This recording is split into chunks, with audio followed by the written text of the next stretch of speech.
আপনাকে কেন গুলি চালাতে হলো? স্যার বলুন, স্যার বলুন, কি কারণ ছিল যে আপনাকে গুলি চালাতে হলো? স্যার, স্যার এটা আমাদের জানা দরকার। প্লিজ আমাদেরকে বলুন, স্যার। Sir, sir.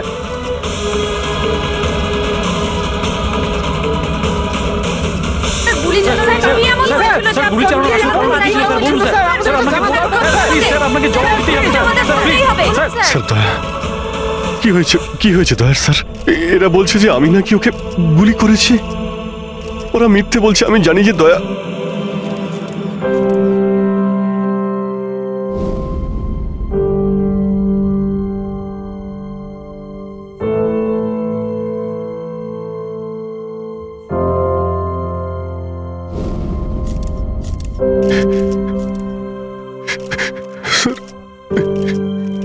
স্যার আমি জানি না স্যার আমি কখন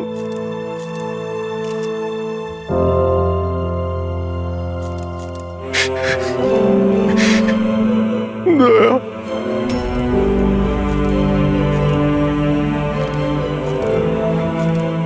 না অভিজিৎ, তুমি ভেতরে যেতে পারবে না। তুমি দয়ার প্রাণ নিয়েছো, তোমাকে আমরা গ্রেপ্তার করছি।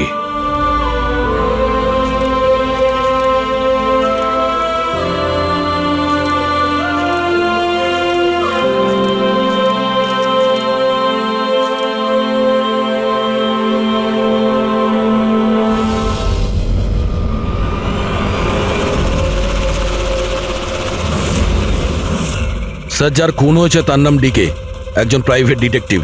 ওর কাজের লোক লাশটা দেখেছে সকালে।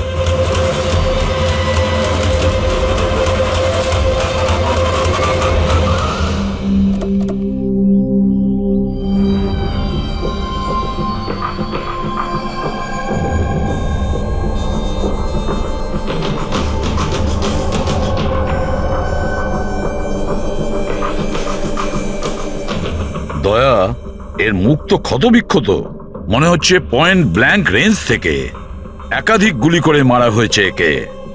স্যার, এই রুমের জিনিসপত্র সব ঠিকঠাক জায়গায় আছে, কিছুই হয়নি। মনে তো হচ্ছে না এখানে কোনো হাতাহাতি হয়েছে।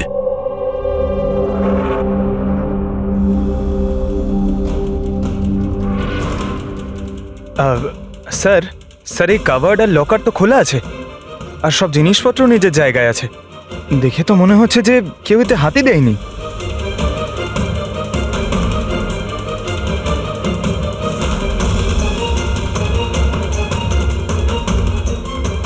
স্যার, টাকার গয়না যে কে সেই আছে। মনে হয় উনি যা চাইছিল সেটা পেয়ে গেছে। স্যার, গুলি।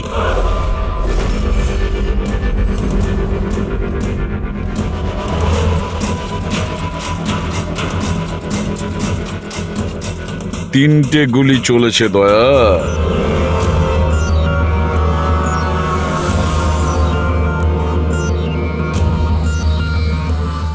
স্যার। হ্যাঁ বলো ফেডরিক। স্যার, এই জানলাটার কাঁচ সরানো হয়েছে, তার মানে খুনি এখান থেকেই পালিয়েছে। হ্যাঁ,